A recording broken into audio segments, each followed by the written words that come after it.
Hello everyone. इस video के अंदर मैं आप लोगों के साथ इकोनॉमिक्स का syllabus for the session 2026-27 detail में डिस्कस करने जा रहा हूं और जो सीबीएसई ने रिसेंटली अभी रिलीज़ किया है। तो हम इस पूरे वीडियो में क्या क्या डिस्कस करने वाले हैं। सबसे पहले बच्चों हम देखेंगे कि क्या सिलेबस में कोई चेंज आया है, क्या कोई डिलीशन एडिशन हुआ है। फिर हम डिस्कस करेंगे कि पूरा जो इकोनॉमिक्स 12th क्लास है सेशन 2026-27 उसमें कितने पार्ट्स हैं, कितनी उसकी यूनिट्स हैं, how many units, marks distribution हम डिस्कस करेंगे, डिटेल सिलेबस डिस्कस करेंगे और सबसे इम्पॉर्टेंट बच्चे वीडियो अंत तक देखिएगा, प्रोजेक्ट वर्क के बारे में भी डिस्कस करने वाले हैं। तो विदाउट वेस्टिंग योर टाइम हम वीडियो स्टार्ट करते हैं। तो देखिए यस बच्चों, syllabus there is no change in the syllabus in this year from the last year. So last year जो सिलेबस था वो एज इट इज इस साल भी है, तो यहाँ कोई सिलेबस में चेंज नहीं है। तो देखिए कंप्लीट जो क्लास 12th में इकोनॉमिक्स है उसको हम ब्रॉडली 3 पार्ट में डिवाइड कर सकते हैं, जो आपके सामने है। Part 1 macro economics, part A बोलते हैं जिसको 40 marks, part B Indian economic development again 40 marks, then part 3 को हम प्रोजेक्ट वर्क। तो वीडियो एंड तक देखिएगा बच्चे, डिटेल में डिस्कस करने वाले हैं कि पार्ट 1 पार्ट जो ए है उसमें how many unit chapters and objective detail syllabus. Part B में भी सारी यूनिट्स हम डिस्कस करेंगे, उनके मार्क्स डिस्ट्रीब्यूशन है ना, इसका डिटेल सिलेबस एंड लर्निंग सब कुछ डिस्कस करने वाले हैं और प्रोजेक्ट वर्क को भी हम डिटेल में डिस्कस करेंगे। तो आई होप आपको समझ में आ गया कि what we are going to discuss in this video. Now सबसे पहले the complete pictures macro economics and part A और पार्ट बी को हम डिटेल में देखें तो देखिए यहाँ पार्ट ए के अंदर कितनी यूनिट्स है, 5 यूनिट्स। सबसे पहला first determination of income employment, sorry first unit is national income, या थोड़ा ऑर्डर मिस हो गया। First is national income which is 10 marks, second unit जो है वो इस money banking 6 marks, third unit जो है वो determination of income and employment which is 12 marks and the 4 government budget and 5th balance of payment, ये आपको 6 marks and 6 marks. ऐसे इंडियन इकोनॉमिक डेवलपमेंट में देर आर 3 यूनिट्स जिनको हम detail में डिस्कस करने वाले हैं और प्रोजेक्ट वर्क 20 मार्क्स। तो ये पूरा हम डिटेल में अभी 1 बाय 1 डिस्कस करेंगे ना। उसके बाद सबसे पहले हम मैक्रो इकोनॉमिक्स चलते हैं। तो मैक्रो इकोनॉमिक्स में already we have discuss, there are 5 unit. First national income which is 10 marks, money banking, income employment determination, government budget और बैलेंस ऑफ पेमेंट। इनका मार्क्स डिस्ट्रीब्यूशन ऑलरेडी गिवन है, ठीक है। इनका फोकस भी गिवन है कि अल्टीमेटली यहाँ हम क्या सीखेंगे, यहाँ क्या देखेंगे, यहाँ ये सारा हम डिटेल में और डिस्कस करने वाले। नाउ सबसे first unit macro economics national income. तो डिटेल सिलेबस देखो, सबसे पहले मार्क्स की बात करें 10 मार्क्स है। Chapter there will be 4 chapters, 4 chapter 10 marks. Chapters देखिए हर बुक में अलग अलग हो सकते हैं बट डिटेल सिलेबस जो है वो सेम रहेगा। तो देखिए सबसे पहले फाउंडेशन में माइक्रो मैक्रो फर्स्ट चैप्टर में डिस्कस करते हैं सारा, फर्स्ट एंड सेकंड चैप्टर। फिर उसके बाद में ये थर्ड चैप्टर आ जाता है। देन फिर मेजरमेंट ऑफ नेशनल इनकम, ये 4 चैप्टर और ये सारा डिटेल में डिस्कस। तो आई होप जो फर्स्ट यूनिट है national income in which you know there are 4 chapters, 10 marks and detailed syllabus. What will be the end learning? After study of this unit, you are able to understand how to calculate national income, what are related aggregates।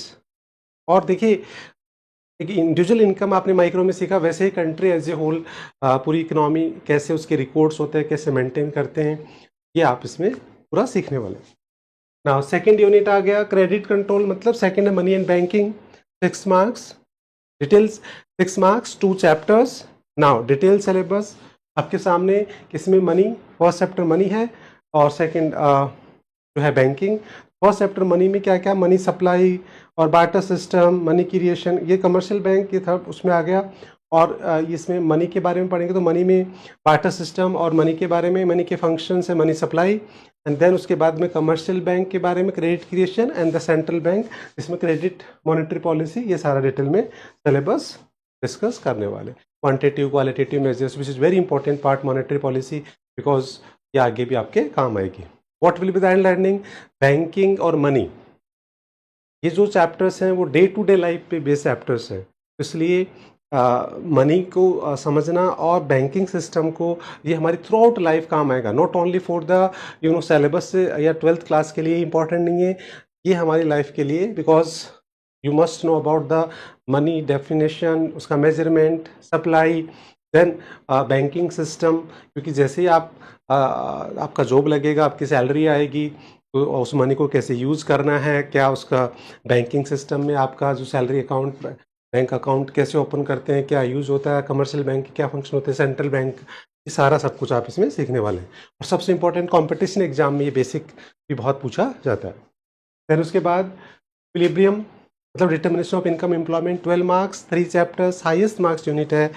और इसका जो detail syllabus है वो सबसे पहले first chapter जो 7 chapter है वो उसमें एग्रीगेट डिमांड, एग्रीगेट सप्लाई और उससे रिलेटेड कॉन्सेप्ट वो सारा पढ़ते हैं। देन फिर जो 8 चैप्टर है उसके अंदर हम बेसिकली मल्टीप्लायर और जो एग्रीगेट डिमांड, एग्रीगेट इक्विलिब्रियम और मल्टीप्लायर की बात करते हैं। देन थर्ड चैप्टर जो होता है उसके अंदर हम बेसिकली डेफिसिट डिमांड और एक्सेस जो डिमांड है उसके डिस्कस करते हैं, और how to measures, how to control, वो सारा डिटेल में। एंड लर्निंग कि देखिए ये unit is very close related to the first unit, national income. हम ये कह सकते हैं कि national income is first part and this is the second part. वहाँ हम कैलकुलेशन समझते हैं और रिलेटेड, यहाँ हम उसका एक्चुअल डिटर्मिनेशन, मतलब जस्ट इक्विलिब्रियम हम सीखेंगे और डिसइक्विलिब्रियम। जैसे आपने माइक्रो इकोनॉमिक्स में पढ़ा था कि मार्केट इक्विलिब्रियम पढ़ा था, फिर उसका डिसइक्विलिब्रियम पढ़ा था, तो सेम यहाँ भी हम इसी तरीके से नेशनल इनकम का इक्विलिब्रियम सीखने वाले हैं। और बेसिकली अल्टीमेटली पूरी मैक्रो इकोनॉमिक्स का ऑब्जेक्टिव यही है कि आप कैसे हमारी इकोनॉमी में डिप्रेशन, रिसेशन और इन्फ्लेशन, डिफ्लेशन, तो ये पूरा एंड लर्निंग जो है, पूरा सिलेबस जो मैक्रो का है उस सारा इसी से रिलेटेड है। इसी यूनिट में को समझने के लिए और इन्हीं कॉन्सेप्ट को समझने के लिए हम ये पूरा सिलेबस पढ़ रहे हैं। देन उसके बाद government budget which is very important day to day life में। हर साल गवर्नमेंट बजट आता है, हर साल उसको हमें डिकोड करना होता है, तो एक बार अगर आप समझ लेंगे तो ये हमेशा के लिए आपको समझ में आएगा। तो ये चैप्टर 1 चैप्टर और 6 मार्क्स, तो बताओ इससे अच्छा कुछ नहीं हो सकता, बिकॉज 1 चैप्टर और 6 मार्क्स, तो जब पूरा सिलेबस कंप्लीट हो जाता है, बोर्ड की आप तैयारी करते हैं, तो मैं एक ही बात बोलता हूँ कि भैया सबसे पहले चैप्टर ये करो, बिकॉज 6 मार्क्स का 1 चैप्टर। डिटेल सिलेबस इसमें गवर्नमेंट बजट का मीनिंग आ गया, उसके ऑब्जेक्टिव्स आ गए, उसके कंपोनेंट, टाइप्स, डेफिसिट्स और न्यूमेरिकल, तो इस तरीके से इसका पूरा डिटेल सिलेबस जो है वो कंप्लीट है। एंड लर्निंग आपको मैंने बता दी कि डेली लाइफ में आपके बहुत काम आएगा, हर साल हमें बजट को डिकोड करना होता है। Now next last unit of macro economics, balance of payment, 2 chapter 6 marks, जिसमें फर्स्ट हम फॉरेन एक्सचेंज रेट और उसके बारे में सिस्टम और वो सारे डिटेल में डिस्कस करेंगे कि भाई there are 3 system, fix, flexible, manage, floating. फिर बीओपी, बैलेंस ऑफ पेमेंट, जिसके अंदर इकोनॉमिक एक्टिविटीज़ या we can say current account, BOP, capital account, balance of trade, उनका डेफिसिट कैसे मेजर करते हैं, मीनिंग्स, फीचर, सारा डिटेल में डिस्कस करेंगे। Merit, demerit, everything we are going to discuss. Accommodating items है ना, और autonomous items, official reserve transactions, ये सारा बीओपी में है। और बाकी फॉरेन एक्सचेंज रेट में बेसिकली 3 चीज़ हम कवर करेंगे, फिक्स, फ्लेक्सिबल और मैनेज, और उनका डिटर्मिनेशन, मेरिट, डिमेरिट, ये सारा डिस्कस करेंगे। एंड लर्निंग इसका क्या है कि how we are connected, our economy connected with the other countries, ये आप सीखने को मिलेगा किस तरीके से हम कनेक्टेड है। जैसे अभी हम बात करें कि वॉर चल रहा है, तो वॉर की वजह से हमारी इकोनॉमी पे क्या फ़र्क पड़ रहा है, इंपोर्ट एक्सपोर्ट्स, तो ये हमारा हम बात करें कि फॉरेन एक्सचेंज रेट है वो $1 equals to low time high है 95, 94 ऑलमोस्ट, तो इसका मतलब ये रेट कैसे डिसाइड होती है, कैसे चेंज होती है, इसका क्या इम्पैक्ट, सब कुछ आप यूनिट पढ़ने के बाद में समझ में आएगा। Now Indian economy, part B Indian economy. Now there are 3 units in this, जो ऑलरेडी डिस्कस कर चुके हैं, फर्स्ट यूनिट, सेकंड और थर्ड, और इसे कंटिन्यूटी में देखें तो ये 6, 7 और 8 यूनिट्स हो जाएगी। नाउ अब फर्स्ट यूनिट जो है वो हमने देखा कि डेवलपमेंट एक्सपीरियंस 1947 की बात करें या 50 की बात करें, and economic reform since 1991। So in this unit there will be 3 chapters and 12 marks. जो इसमें फर्स्ट चैप्टर होगा वो होगा Indian economy on the year of independence, और उसमें हम देखेंगे कि what was the state of our Indian economy, या किस तरीके से ब्रिटिश गवर्नमेंट ने हमारा एक्सप्लॉयटेशन किया, उसको हम समझेंगे डिफरेंट सेक्टर्स में, लाइक एग्रीकल्चर में, इंडस्ट्री में, फॉरेन ट्रेड में, डेमोग्राफिक प्रोफाइल, ऑक्यूपेशनल स्ट्रक्चर और इंफ्रास्ट्रक्चर, इन सब में हम देखेंगे कि किस तरीके से ब्रिटिश गवर्नमेंट ने हमारा एक्सप्लॉयटेशन किया and what was the state of our economy. Then second chapter होगा Indian economy in between 1950 to 1990, मतलब आफ्टर इंडिपेंडेंस हमारे लीडर्स ने क्या किया, उसको बेटर अंडरस्टैंडिंग के लिए 4 पार्ट में डिवाइड कर देंगे कि इकोनॉमिक सिस्टम और 5 ईयर प्लान्स फर्स्ट पार्ट कर लेंगे। सेकंड एग्रीकल्चर हम देखेंगे कि उसमें क्या जो रिफॉर्म्स किए गए, फिर इंडस्ट्रियल सेक्टर में क्या रिफॉर्म किए, फिर फॉरेन ट्रेड में क्या रिफॉर्म्स, तो इस तरीके से 4 पार्ट में हम इसको समझने वाले सेकंड। फिर थर्ड चैप्टर जो आएगा वो आएगा इकोनॉमिक रिफॉर्म्स, जिसमें एलपीजी के बारे में डिस्कस करेंगे, लिबरलाइजेशन, प्राइवेटाइजेशन, इनमें डिटेल में डिस्कस करेंगे, इनका अप्रेजल करेंगे, फिर उसके बाद में डिमोनेटाइजेशन और जीएसटी जो न्यू टॉपिक है इनके बारे में भी डिस्कस करने वाले। ये सारी यूनिट आप डिटेल सिलेबस होगा ना। उसके बाद में तो इसकी अगर बात करें सेकंड यूनिट और वैसे कंटिन्यूटी में जो है वो 7th यूनिट है, मैक्रो को इंक्लूड कर लें। तो करंट चैलेंजेस की बात करें, ये 20 मार्क्स होगा एंड 4 चैप्टर्स होंगे, उनका डिटेल सिलेबस ध्यान रखा। पहले ह्यूमन कैपिटल फॉर्मेशन, इसमें हम ह्यूमन कैपिटल फॉर्मेशन में क्या क्या पढ़ने वाले हैं, भी ह्यूमन कैपिटल फॉर्मेशन होता है क्या है, ह्यूमन डेवलपमेंट, ह्यूमन कैपिटल, इनका सबका टर्मिनोलॉजी देखेंगे, फिर उनके क्या सोर्सेज है, उसमें गवर्नमेंट का इंटरवेंशन क्या है, एक्सपेंडिचर क्या है, education policy is the main sources of human capital, ये सारा डिटेल में डिस्कस होगा।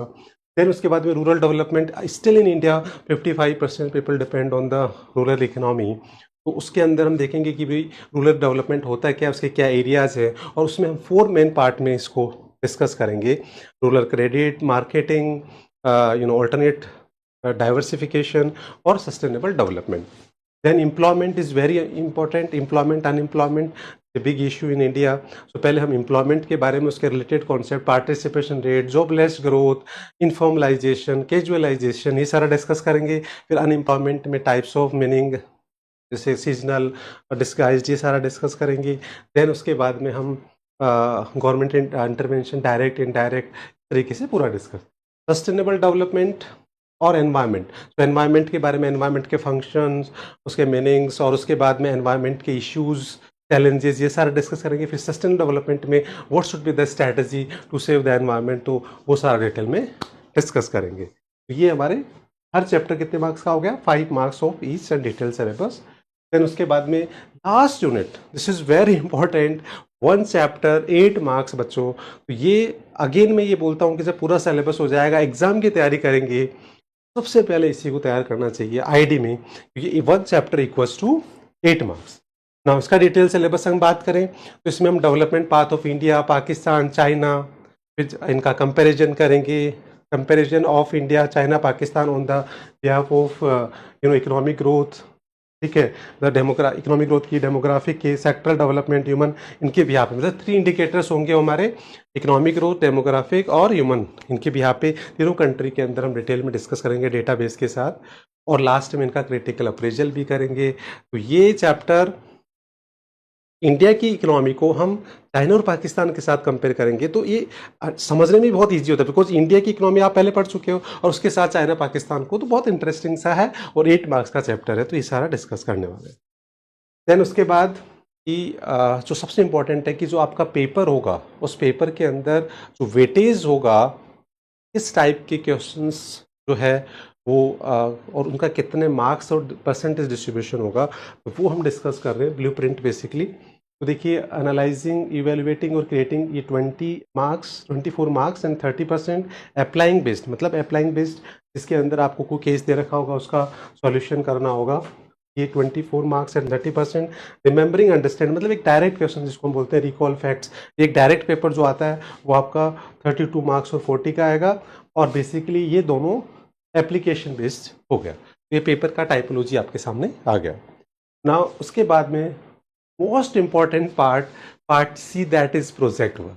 तो द कंप्लीट प्रोजेक्ट वर्क हम बात करते हैं 20 मार्क्स है, ठीक है। कंप्लीट कितने मार्क्स है, 20 मार्क्स, बिकॉज ये तो डिटेल में डिस्कस हो गया, हम पहले डिस्कस करोगे 20 marks. 20 marks they further classified in 2 parts. देखो, दिस इज अ फाइल, तो फाइल 3 पार्ट्स में डिवाइड होती है, 6 मार्क्स, 3 मार्क्स और 3 marks, and this is the viva. तो इस तरीके से 12+8 क्या हो गया, ये कंप्लीट प्रोजेक्ट वर्क हो गया। और इसके अंदर जो वाइबा होगा as per the CBSE guidelines totally based on your file. और आपको और भी डिटेल में इसके बारे में project, how to prepare the case based project, how to prepare case study based, और how to base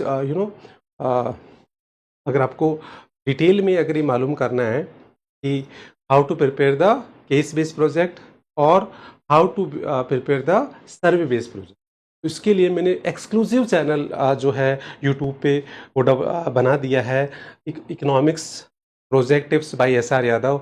वहाँ आपको बिल्कुल सेपरेट आपको प्लेलिस्ट मिल जाएगी, केस बेस्ड प्रोजेक्ट, उनके टॉपिक्स जो CBSE ने सजेस्ट किए वो सारे हैं। और इसके साथ आपका जो सर्वे बेस्ड प्रोजेक्ट है उसको अलग प्लेलिस्ट मिलेगी आपको। और इसके अलावा CBSE की जो गाइडलाइंस है वो भी एक पूरी प्लेलिस्ट मिलेगी, मोक वाइबा की भी प्लेलिस्ट मिलेगी। तो आप ये देखेंगे कि एक्सक्लूसिव यूट्यूब पे आप देखेंगे कि मेरा जो चैनल है वो सब कुछ कवर कर रहा है। तो आपको और इसकी हेल्प चाहिए तो मेरा जो चैनल है यूट्यूब पे economics project tips by SR Yadav, वो आप जाके देख सकते हैं, चेकआउट चेक इन कर सकते हैं। So this is the complete discussion of the syllabus. I hope कि आप लोगों को ये हेल्पफुल होगा, बिकॉज यहाँ अगर हम देखें तो सिलेबस में कोई भी न्यू चेंजेस नहीं आया है।